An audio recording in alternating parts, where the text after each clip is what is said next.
Big Beach should jumpstart the bank rally. Gerard Cassidy is the head of U.S. bank equity strategy at RBC Capital Markets. Gerard, great to have you with us. Just curious, do you agree with Karen in terms of Wells Fargo? Thank you, Melissa. Yes, the Wells Fargo story has one unique feature that Karen already identified, which is the cost savings. They came out in the fourth quarter pointing out that they want to reduce their operating expenses by $8 billion. They have a targeted expense level this year of $53 billion, and the fourth quarter level of expenses is expected to be lower than the first quarter. So that really sets them apart from everybody else because, as you guys know, a rising tide lifts all banks, and we saw that today with the investment banking results.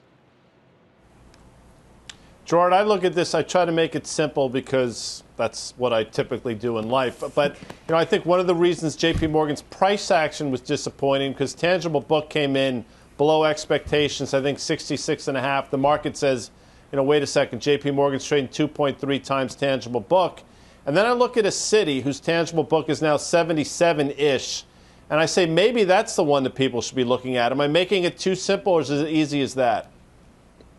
No, Guy, I think you're right. When you take a look at what's gone on with the risk-on banks, a name like Citigroup or Bank America, we all know those names got hurt very badly in 2008 and 9.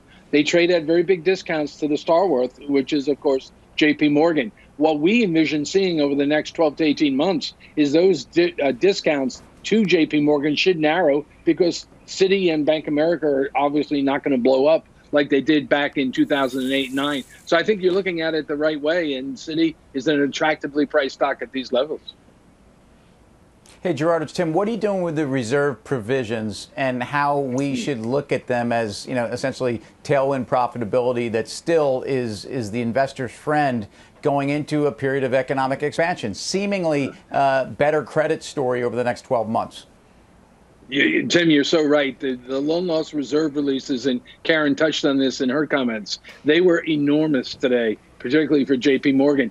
JP Morgan already said today they have another $10 billion if they want to release. So as we go into a stronger economy, because of what happened last year and because of the change in accounting, the banks have built up reserves to levels that they're not going to use. And this is very similar to what we saw in 2011, 12, and 13. So what happens is, I agree, nobody pays up for that in earnings, but it goes to Guy's point about tangible book value growth and book value per share growth. That will drive book value and tangible book value per share growth, which will drive these stocks higher, in our opinion. All right, Gerard, great to speak with you. Thank you so much. You're very welcome. Thank you, Melissa. Gerard Cassidy of RBC. Dan, what'd you make of the banks? Mel, I'm just distracted. Gollum over his left shoulder was like the weirdest thing I've seen all day, to be very frank.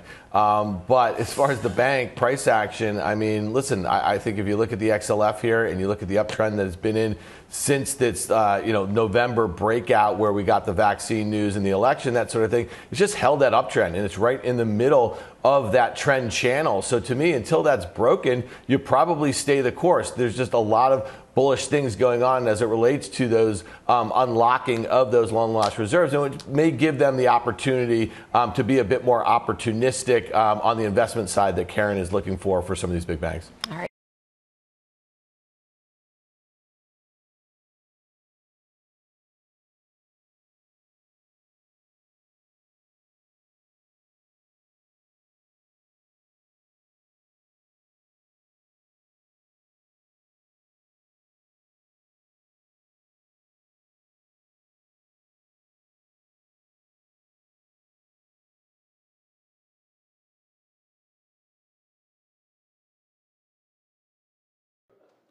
Shepard Smith here. Thanks for watching CNBC on YouTube.